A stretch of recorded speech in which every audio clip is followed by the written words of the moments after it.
Welcome to the Life After Sugar podcast, the podcast that's not just about sugar, but about your relationship with it and also with food and especially with yourself. So if you want to discover your life after sugar and hear inspiring stories from all kinds of people who also cut out sugar in their way, at their pace, for their own reasons, this is the podcast for you. Because when you take away the sugar, you can finally discover the real sweetness in your life.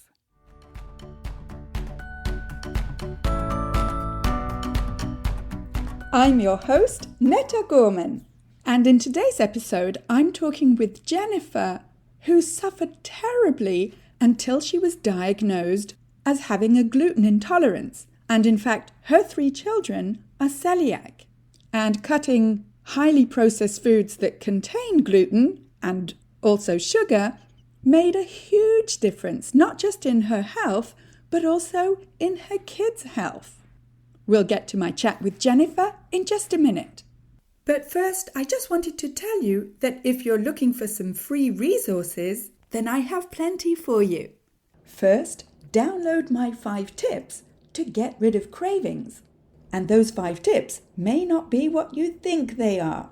So go to aftersugarclub.com and download your 5 tips today. And while you're at aftersugarclub.com, why not take the cravings quiz? I created this cravings quiz specifically to help you start thinking more deeply about what triggers your cravings. And when you do this quiz, you'll get your personalized score as well as my practical tips to help you take your first step to get rid of cravings. Those free resources are at aftersugarclub.com. And also, come check out the Life After Sugar Facebook page and subscribe to the Life After Sugar YouTube channel, as well as my Instagram account at My Life After Sugar, which is where you'll get all kinds of inspiration, so that you can see that it's perfectly possible to live a happy and active life, even if you don't eat sugar. You can also check out my TikTok account at Netta_lifeaftersugar. All right, let's get to my chat with Jennifer. So I'm talking today with Jennifer.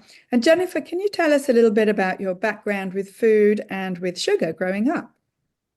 Absolutely. Hey, everybody. Welcome. Thank you so much for having me on, and I'm excited to have a conversation with you. So my name is Jennifer Marks, and I am a gluten-free health coach. So my whole health history is all circled around gluten and the impact that it's had on my entire life. And it's interesting once you get a diagnosis, right, Netta, when you finally have the root cause and you're like, oh my gosh, that started 30 years ago, so you can actually trace things all the way back. I can remember back to high school laying on the floor in a ball in pain, Wow. and oh, you're totally healthy. Nothing's wrong with you. College, being rushed to the hospital, doubled over in pain. Oh, you're healthy. Of course, being a college girl, the first thing they wanted to see if I was pregnant. I'm like, okay, don't even tell my parents that, please. you know. Yeah. And then, going as a young mom, walking up the stairs and just almost collapsing. But I've always been healthy, Netta. I'm like, Yeah. okay, sorry, something is going on. I had no energy. I had recurrent canker sores. I had neuropathy that's the numbing of your hands and feet. I had recurring bloated belly every time I ate. So I would tell the doctors, I am having reactions to food, but I am not sure what it is. Like I'm trying to pinpoint it. Gluten was not talked about 15, 20 years ago like it is today. Mm-hmm. And it was not in the forefront of any doctor's minds. So they would test me for all these other things and be like, you're totally fine. What are you talking about? You're stressing yourself out. And I kept pushing. And that's the biggest thing I tell people is if you know and you feel something's happening, your body's telling you something, you have to keep pushing to get to the root cause. Because I think if I didn't keep pushing and keep going from doctor to doctor to try to get an answer, I never would have figured this out and never would have found out that this one doctor finally said after years and years and years. It was probably 10 or more years, actually 20 or more years that I was seeing doctors. Mhm. And the doctor said, I think it's food. I think you shouldn't eat food. And he laughed. And I'm like, yeah, funny. But he had no idea. And I had had so many tests done that he's like, I don't want to give you any more testing. So he sent me to a dietitian who said, oh, you should not have gluten. And, I was like, okay, what's gluten? And so we kind of dove into that. And she said, all right, so you can go down to Whole Foods down the street and buy some gluten-free bread and quinoa. That was my start to gluten-free living. Hmm. And did you know what those things were? Nope. No, I remember going to that store and leaving crying because I didn't know at the time that the gluten-free bread was in the freezer section. And I even asked a worker, I'm like, where do I find gluten-free bread? And he just kind of looked at me like that deer in the headlights. He had no idea. So, it just wasn't talked about. And my family thought I was crazy. No one around me knew what gluten was or was living gluten free. So, as a teacher and a school administrator, I am into researching and reading and finding things out, right? So, I kind of dove in and just started really learning as much as I could about gluten and how it impacts your body. And all these red flags were coming up. Like I was understanding, yes, this is my thing. This is it. Gluten is my thing. So, I'm taking this out. But as I was studying, the red flags were coming up about my children. I have three children now, but at the time I had two. And my daughter was in third grade, and she was having every night, Mommy, lay down with me. The doctor's like, she's stressed out. I'm like, she's a happy go lucky kid in third grade. She's not stressed out. She just needed comfort because her body was not feeling good. She was bloating and she had no energy. What third grader has no energy? That's a huge problem. I was a third grade teacher. Those kids have a lot of energy, right? Yeah, yeah. And I'll tell you, it was really scary. She started having neurological tics where her arms would just fly out. And, without her knowing, she was on the basketball team. She'd run down the court, shoot, score, put her hands in her pockets. And the parents would say, your daughter's so cool. And I'd think, yeah, if you only knew she's doing that to keep her arms in control. Uh-huh. It was a scary time. And she also started to have vitiligo going up and down her leg, which is a discoloration of your skin where it starts to look like a lacy pattern on your skin. And that can spread on your whole body. So that was scary too. They're talking about steroids and doing all. I'm like, no, no, no, no. We have to figure out what's causing all of this. And then my son in first grade, he was short, small kid, but I was a short, small kid. So that wasn't a red flag. But as I was reading about celiac disease and thinking, okay, celiac disease can stunt your growth if you don't know that it is an issue. So that was going on with him. He was also behind in his dental development, which is also textbook celiac. And he also pushed a lot of foods away. He pushed away sweets. And oh, hello, I was a sweetaholic, a chocoholic, and all that in my past. So I'm like, are you really my son? You don't want a donut? You don't want a cookie? Well, that was his body telling him, yeah, that's not going to go well with you. When kids push foods away, that's sometimes a clue to pay attention to, Uh-huh. right? So I brought this up to the doctor. I'm like, okay, this is what I'm learning. This is what I'm seeing. And the doctor's like, let's test them for celiac. They were off the charts for celiac disease when Wow. you put all of that together. No one was doing that. So where would we be today if we didn't figure out that gluten was my culprit? So that just blows my mind because that's a scary thought. Yeah. We have to look at everything as a whole and not just every individual thing that's happening. That first year that my children started their gluten-free journey a year after me. Um, Back up a little. When I started my gluten-free journey, I ate a lot more corn. Not suggested. Corn is also anti-inflammatory. It did nothing good for me. And then I found out I was intolerant to corn. So that really Corn, was sending corn me, is anti-inflammatory or inflammatory? oh, excuse me. Corn is very inflammatory, so we have to be careful with that. So that was not a good step for me to start with. But again, I did not have what I now teach people, right? How to go gluten free in a safe and effective manner. And so corn really threw me off at first, and I was getting more sick instead of better at the beginning. So then I found out I was intolerant to corn. Oh, So I took corn out, and then that changed. My children started their gluten free journey a year after me. that first year that they were gluten-free, everything went away. Wow. Everything. My Wow. son grew 4 inches, four Whoa. inches in 1 year. The doctor's like, wow.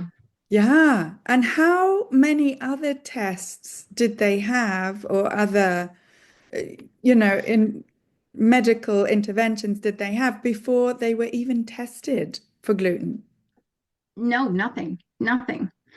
Nothing. The doctor's just, okay, she has vitiligo. Let's put a steroid on that. I'm like, yeah, no, I don't want to do that. She's a kid. What effects is that going to have as she grows? You know? And even the neurological tics, the doctors wanted her to do this heavy medication. I'm like, we have to dive in and find out what's causing this. Well, that approach of we have to find out what's causing this doesn't seem to be super popular. Understand No. with what we call like Western medical approaches, Mm-hmm. right? Mm-hmm. Right. So I mean I've had this experience myself as well, where it's treat the symptoms rather than ask what the cause is. Because getting to the root cause takes a lot of time and resources, and we don't Yes. necessarily have those.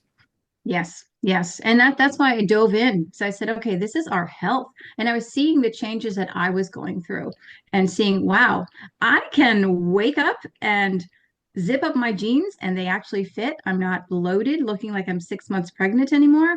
I have energy. I mean, I remember going through the day once after being gluten-free and corn-free, and it was a few months in, and I woke up and it was lunchtime, and it kind of hit me all at once that, oh my gosh, I feel good. Mm.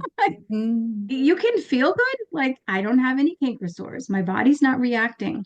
I'm not bloated. I have energy. Like, it was an amazing point, a turning point for me, because I think we all have these signals that our body's giving us, whether it's headaches or neuropathy or canker sores or whatever it is, even just bloating after you go to certain restaurants. Our body's telling us this, but we ignore it. Yeah, And then we almost make it our normal, which then it becomes our normal and we forget that it's happening. And we don't do anything about it until we get to the point where our body is really breaking down and we're at our last straw and thinking, oh my gosh, I need help now. absolutely. Yes, and for some of us, and I raise my hand here, we've got to feel really, really bad before we do anything. Yes. Yeah. Yes. I guess it's human nature, but for some of us, we dig our heels in more than more than others. So, Yeah. you got um, what is it? So you found out that you were intolerant to gluten or celiac? So I did not test for celiac disease. The doctor told me you are textbook celiac, but you don't test for celiac. But my children, all three of them are celiac. So my third Okay. one came along years later. Okay. So yes, yes. Yeah. Um, but it was interesting because as we went along our gluten-free journey and I was diving more into creating a healthier lifestyle and then studied to become a health coach so I could turn around and help other people, we were really, it was impacting what we were putting on our plate. Because as you start to feel better and you start to learn, wow, when I eat this, whole foods, peppers over these cookies and chocolates, I'm feeling a lot better. My gut is a much more calm. And you realize these things that are happening and what you're going through in your body. And it kind of pushes you to be more intentional about what you're putting on your plate. Yes, absolutely. I found that as well. And so, did you find alternatives to gluten, or did you just cut the foods that contain gluten out and that was that? Well, we found alternatives because I was a busy family, busy mom with 3 kids, and so my children loved spaghetti and meatballs, right? And so we found the gluten-free pastas that we loved. There are lots of great pastas out there, and you can find healthier pastas today. Mhm. They're not all loaded with, you can have your brown rice pasta or your quinoa pasta or chickpea pasta. There's all kinds of healthier versions that you can try. And for meatballs, we just made them gluten free. We took, instead of using bread to fill your meatball, we used oats, which that's a little controversial in the gluten-free world. You have to make sure that you're using certified gluten-free oats and that you're a little bit along your gluten-free journey before you're eating those because they can be hard on your intestines to digest. But that's how we make our meatballs today, and we serve them to everybody, and everyone raves about them. Wow. And nobody gets upset. But I took all of our family recipes and just converted them all to be gluten-free. Wow, that's amazing. Yeah, because that is a challenge when we have a Mhm. family is, gluten or flour, wheat is such a huge part of the North American diet that it feels impossible or unfair to cut out family favorites like pasta or bread. It feels like we're suffering or we're depriving ourselves. So you Yes. found a way to have good digestion and a good menu. Yeah, absolutely. And I loved how you just brought up deprivation because we do fall into deprivation when you go gluten-free because all you think about is everything you're giving up. But what I found was that we had so many new options, right? There were so many vegetables that we had never eaten, and we were I would have considered us a pretty healthy family. Like I cooked most of the time. We didn't eat tons of processed foods. And that's kind of how we are now. We eat a lot more whole foods and everything is home cooked. There are a few processed things in there, but there are quote unquote healthier options. We really pay attention to labels and we really pay attention to what's in our food. And watch everything. And of course, you have to do that when you're gluten free, but you can make better choices because if you're just going to the grocery store and grabbing all that gluten free food, that's not going to really serve your body Mm, because those foods are loaded with extra sugars and preservatives and additives, and they can really send your body in a whole different direction. yeah. Yes, Yeah. exactly. So the key feels like it's real whole foods and not replacing one type of processed food with another type of processed food, which, they're very good in the food industry of marketing, Mm-hmm. to the gluten-free community because they have a whole range of products which, as Mm-hmm. you say, they may not have gluten, but they've got, for example, hidden sugars. Oh yeah, lots of sugar, lots of sugar. And that's the downfall, right? And as we were getting healthier, and thinking about sugar, as we were getting healthier and I was changing our plate, I remember one night at dinner, my daughter was like, "Mom, we're good right where we are now." Okay. Meaning, are you still taking more things off of our plate, because we were adding in. So, we tried to concentrate more on adding in instead of everything we were giving up. And if Yes. my children ever felt deprived, they'd come home and be like, "Hey, Mom, Steve had this at lunch today. Can you make that gluten free?" Hmm. I'm like, "Sure, let's dive in and figure it out." So that gave them the sense of, I don't have to miss out. Yeah. So, and I talked about how we learned so many things. I grew up baking with my mom, and I'm a huge baker still to this day. And I thought, how am I going to bake gluten free? This is a Right. whole new science, right? Gluten is what holds all your baked goods and your breads together, gives it that elasticity. So we had to figure that out. And when I went to the store to look at gluten free flour options, I was shocked because there are many to choose from. Now, they're not all created equal. We have to understand that. But you have so many options to choose from. And then as I was baking, I'm like, okay, I'm baking, but my banana bread has 2 cups of sugar in it. I don't really want 2 cups of sugar anymore, Yeah. right? Right. So, what I started to do, Netta, which you'll like to hear this, is that each time that we baked, so let's say we spent a month baking, right? The first week I'd made that banana bread, which was kind of a staple in our house. I took a whole cup of sugar out of that. So I just Well, made it with a cup of sugar. And then the next time I made it with half a cup of sugar. And then the next time I made it with a quarter cup of sugar. and And nobody then the next noticed? No, no, no. The kids never complained. They still enjoyed it. And now we make our banana bread that everybody raves about. It's moist, it's delicious, and it has maybe 2 to 3 tablespoons of pure maple syrup. Ah, And that's it. If we add sugar, a few times I've forgotten yeah. and nobody's missing it, right? Well, I mean, the bananas are sweet enough. Mm-hmm. So, Yes. yeah, Yes. makes sense. Yes. Makes Yes. sense. Yeah, that's great. Absolutely. I find also if you reduce the sugar content or the sweetness content gradually, nobody actually really notices or complains. No, no. And even for my children, when I make their birthday cakes, sometimes I'll use a coconut sugar or I'll use a pure maple syrup or I'm using dates. Yeah, Those are our sugars now. We have no more of the white processed, brown processed sugars. yeah, And elementary school kids, I'm giving them gluten-free, really little sugar cupcakes, right? And they're gobbling them down. And our frosting I make avocado pudding cool. and I use that as a frosting. Amazing.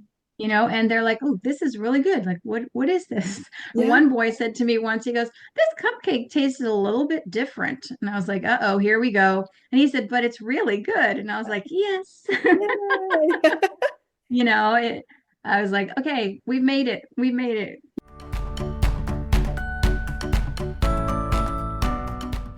I want to take a quick break to say that if this is your first time here, then welcome and thank you for listening to this podcast.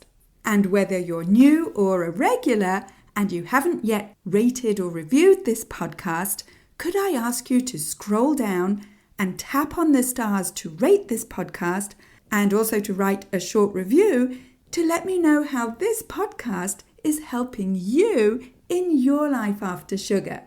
I love reading your reviews, and when you rate and review this podcast, not only does it encourage me to continue making new episodes, but it also helps to share this podcast and have more people see it so that we can help more people feel better and lose weight with less sugar. So again, thank you for rating and reviewing this podcast and for spreading the word about sugar.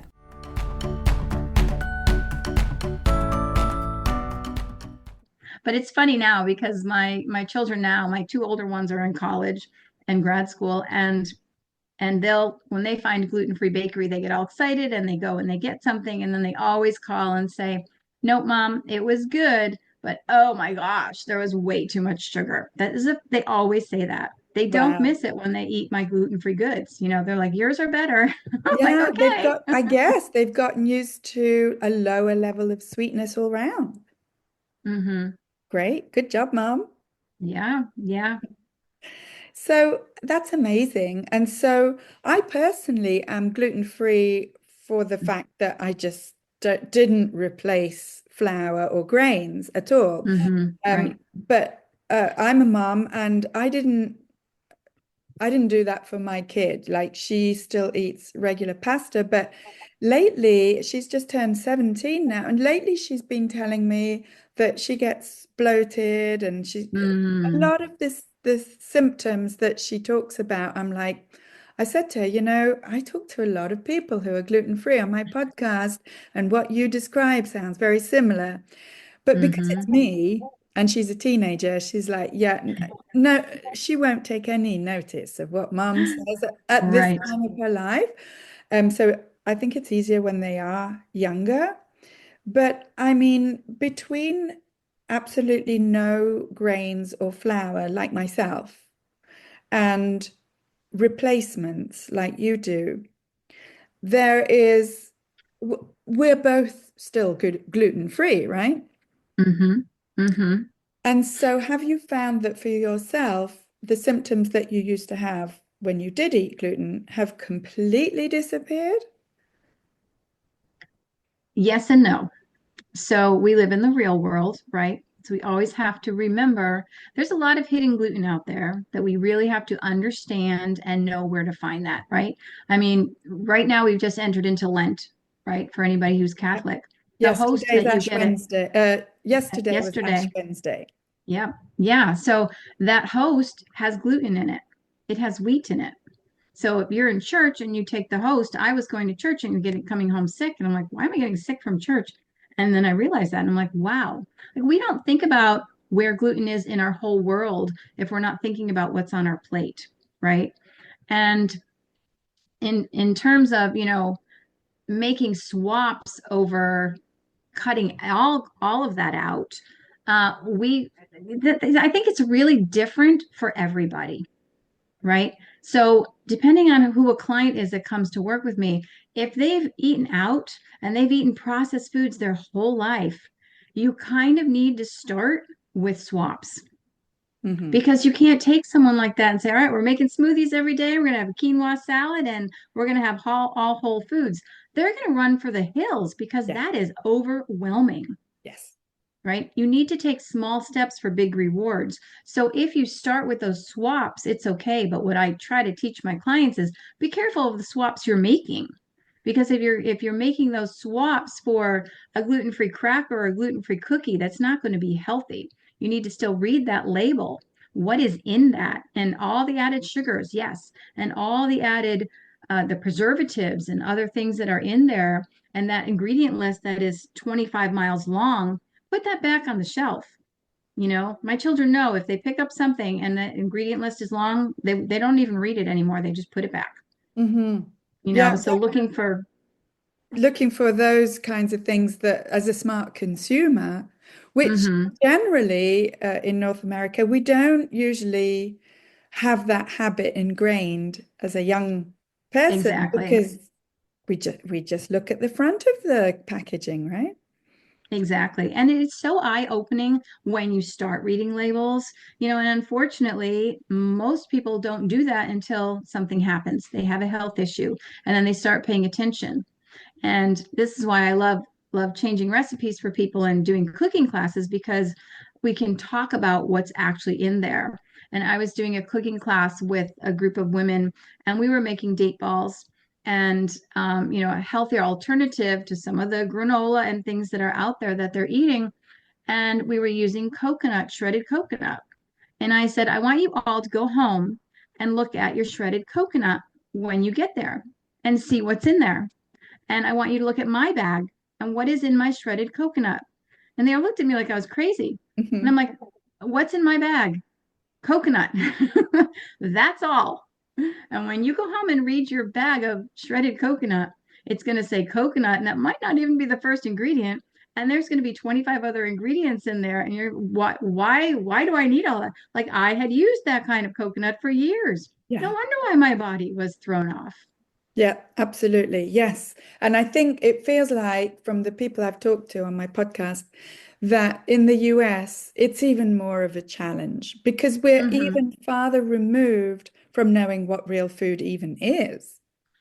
Oh, yes, absolutely. Absolutely. If you walk into any school, I used to go and volunteer in school, and I used to run this reading group with some children during lunchtime. So they would be eating, and I would be walking around the room talking to them and looking at their food and thinking, what are you eating? I didn't ever say that out loud to them, but I thought, wow, this is not even real food. Like these are things I don't even know exist anymore because I'm so focused in on what I'm buying, the healthier options, the whole foods, the going to the farmer's market. Like all these processed foods are not even on my radar. So when I'm seeing how much of this that children are consuming, it's alarming. It's Yeah. alarming. And these are the same kids that are sick every other week. It's Yeah. like, okay, there is a correlation here. We need to pay attention to that. Have you found that people and kids especially are more sensitive to gluten these days, or is it just because gluten is in more and more processed products? Well, I think that studies definitely show that there are more and more people affected by gluten because the wheat that's grown in our country is not the same wheat that we used to eat, right? There's so much glyphosate, there's genetically modified, there are all these other things that are happening in the farming process of wheat that now it's hard for everybody to digest wheat, not just people who have celiac disease and have to be 100% gluten free, and not just people who are gluten intolerant, but everybody has issues. So it's really important to pay attention to what your body's saying. What is your body telling you? And I feel like a lot of us have sort of normalized not feeling particularly good. Or, I was saying we've sort of lost touch with what real foods are. I feel like we've lost touch with what feeling good is. Absolutely. Yes, absolutely. Like we talked about previously, you equate, okay, I have a headache every afternoon and you blow it off. And oh, I'm super tired and you blow it off. And you have a bellyache every day and that becomes your normal. And you blow it off until, yeah, you hit rock bottom and you're like, okay, I really need help now. I Yeah. really need help. I cannot continue to go on. Yeah, that was my case too. And rock bottom Hmm. for many of us is pretty low. Mm-hmm. Yes. Yeah. No, absolutely. Absolutely. When you're getting to the point where you're not leaving your house because you don't have the energy, you're on the couch instead of going to your children's activities, you're passing on things. This is what happens when your body's breaking down. And you go gluten free and you start feeling better. But then we stay on the couch because we're afraid there won't be food. We're afraid that what if we get sick when we go out? So there's you get over the hump to start your gluten-free life, but then you have that next hump to build the confidence to be gluten-free in today's society instead of passing on everything because of what's happening, Yes. right? Yes, totally, totally. And have you found that for yourself and for your kids that life is more complicated when you're gluten free? No. No, and then that's a big misconception because people think it's going to be so hard. This is so hard. Well, if you keep telling yourself that it is so hard, it's going to be hard, right? So you just have to put some steps and strategies in place. And when you do that, it really does become part of your routine. I mean, I talk about gluten-free all day because it's my passion and to help other people, but I'm not worrying about what we're eating anymore. And I will tell you, we don't live in deprivation. We've been gluten free for 15 years now, and we are always eating. We are always full. We are always satisfied. And if we see something new, we try to make that if Yeah, we haven't yet. So we get over that hump. But with children, people think, especially with your daughter, like with children, like, oh, how can a child go gluten free? That's terrible. Well, no one wants to be different, and the adults don't want to be different either, right? Like exactly. we don't want to be different. We don't want to be singled out, right? We don't want to be peers. We want to be accepted. So I find that children won't speak up. They don't want their friends to know, or they don't, especially teenagers. Teenagers are the I think they're the hardest Oh, yeah. ones to convince. And because of your Yeah. daughter, they're the hardest ones to convince. Yes, you need this for your health. And when I told my children, you have to be gluten free. And they're like, well, they had watched me go through my process prior to them starting. So I think that was beneficial because they saw me make the transition and they saw how I went from being so sick to having the energy and feeling good. And Yeah. that changed a lot, right? But when they went gluten free, I explained to them, you're not going to have a big operation. You're not going to have to take medication or have shots every day. We knew friends who had operations and who had to have shots every day and who had to go through medication all the time to control what they were going through. And they were like, "Oh, okay, we just have to eat different." Okay. And they accepted it. Now that was first and third grade. And like I said, if they felt deprived, they would tell me. And as a mom, you have to be a little more proactive because you have to see what's coming up.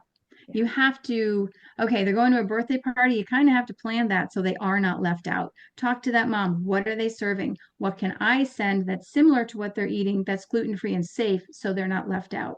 Yeah. And then having all the conversations about, you know, you're going to be gluten free. You cannot eat what they have at that party, and when my youngest one was born and born into being gluten free, going to preschool and doing all the activities with food, we had to have a lot of conversations about you don't eat food people give you. You only eat what mommy sends with you. And Play-Doh has gluten in it. That's another hidden gluten. You can use Play-Doh, but you have to wash your hands. You cannot put your hands in your mouth or touch your face when you're using Play-Doh. So all the steps that you have to have in place. And it's really about building confidence, building confidence in them. Like my son would not speak up. He'll just be silent and quiet in the background to do what he needs to do. But my daughter loved when people knew that she was gluten free because she always said, my friends' parents remember me and they bring me gluten free snacks when I come over. So it made her feel special. So Yeah. every child is different, right? But Yeah. teenagers really don't want to be different. They're going through a whole lot more. And, they want to go out for pizza with their friends, and when they get older, they want to go out for a beer with their friends. Well, we have to just teach them how to do that in a safe manner where they know the steps and strategies to ask, to look for what's safe, to ask the questions and build the confidence. And I think when they have that confidence, they're fine. Like Yeah. when my kids went off to college, they did great. And they would call me. My daughter's like, Mom, this other girl has celiac and she's drinking the beer and she's eating the pizza because she doesn't want anyone to know and she's always sick. And I'm like, okay, we've talked about this. What does that mean? She's like, that's not smart and that's not safe because that can lead to other really drastic health issues down the road. Yeah. So when your kids understand that, I think that's really empowering. Yeah. So, and when they understand that it's not a question of permission or, you're allowed, you're not allowed, it's a question of how do you want to feel? And if this gluten is making you feel sick, then, Mm-hmm. that's why you're not eating it, not because mommy said you're not allowed. Exactly, exactly. And watch your daughter. She's going to get to that point where she's going to be tired of being sick. Yes, How can she, and then she'll be like, how can I turn this around? And when absolutely. she Yes, sees that, yeah, I'm waiting patiently or not so patiently. And, yes, I can we have, understand that as a, you can understand that as a mom as you've had two. yeah. And there's such a lot of snacks and foods now for peanut allergies, Mm-hmm. and that's been normalized.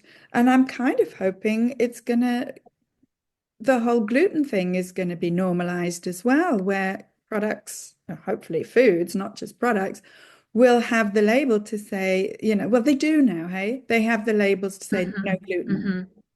They But do, it, and you have to pay attention. You do have to pay attention to that because you want to look for, especially at the beginning of your journey, you want to make sure it's certified gluten free, not just gluten free, certified gluten free. So no other hidden glutens are in there. Yeah, yes. So, slowly but surely, um, things are changing and also normalizing the way that you eat as like so that kids don't feel that they're ostracized. Right, right. And adults don't want to feel that way either, right? Absolutely. As far as normalizing gluten and being gluten free, in today's society, they make it very hard for that to happen because if you watch any sitcom or any movie, what are they doing with gluten free? Ew, she's gluten free, or ew, we have to have gluten free cupcakes at the bake sale, and that's all that's allowed. And they're always putting it down, right? And that doesn't help us when we're trying to create a gluten free lifestyle and have confidence. So that's why it's really important that as families, if you're living gluten free and you need to be gluten free, we really need to work on building the strategies you have to have in place, reading the labels, choosing the right foods with intention, Yeah. right? Not just getting away from gluten, but as you're feeling better, watching your sugar because Netta, you and I both know sugar really messes up your gut more than gluten. And my clients do not like it when I tell them that. Yeah, I was just going to say, you yes, know? we're talking about normalizing gluten-free, and then there's another huge step to go before we normalize living sugar-free. Mm-hmm, mm-hmm, absolutely.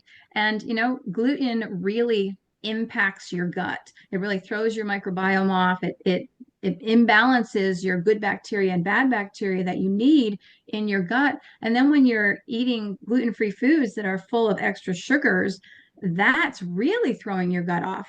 So instead of bringing yourself into a healthier future and you're eating all the processed gluten-free foods, you're really pushing yourself in the wrong direction, Yeah, right? So we really have to start looking at the sugar in things as well. Yeah. totally. Yeah, which is why I keep repeating on this podcast that really real whole foods are the way to go because none of Mm-hmm. them contain added sugars or gluten, Mm-hmm. really, when you're talking about, Mm-hmm. because you could argue that bread, for example, is a whole food, but actually not so much. No, not gluten-free bread. Gluten-free bread has typically their ingredient list is very long. And even There's a industrial breads and even mhm. sourdough bread. I hate to say it, but it still has gluten in it.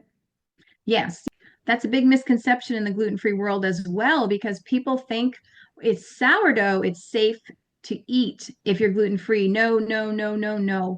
If you're eating sourdough and you're gluten-free, that is not safe. It needs to be gluten-free sourdough.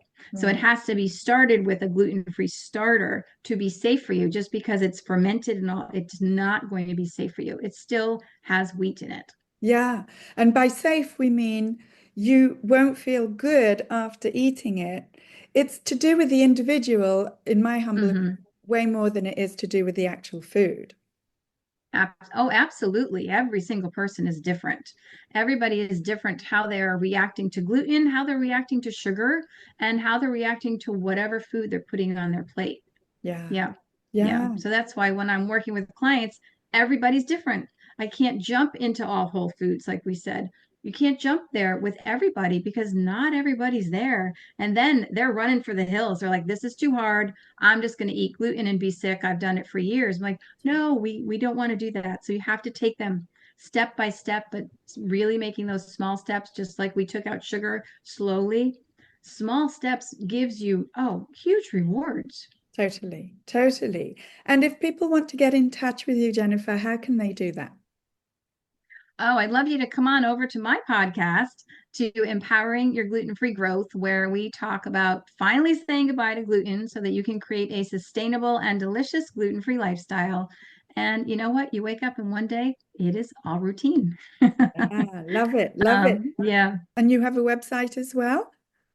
Yes, gluten-free marks the spot. That's my last name, Marcks. So it's glutenfreemarksthespot.com. We have lots of delicious recipes, all gluten-free, dairy-free, and very low sugar over there, and lots of free resources as well as information to create a gluten-free lifestyle.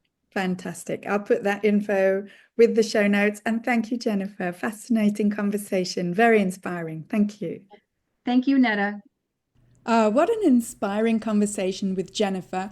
And what I love the most about having these inspiring guests on my podcast is that they show us not just the fact that there's a huge variety of different ways of living your life after sugar, and in Jennifer's case, after gluten, but also that it doesn't have to be complicated, it doesn't have to be overwhelming if you have the right guide to show you what to do.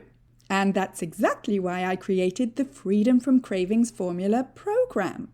In the program, you'll get step-by-step guidance and customized support through the 5-step formula that I've developed to help you get control over cravings so that you can finally live your life with more energy and fit into your favorite clothes effortlessly and feel confident in your food choices so that you can ditch the shame and embarrassment that you feel every time your emotions make you slip or fall off the wagon, and so that you never feel like you're on some kind of a restrictive diet.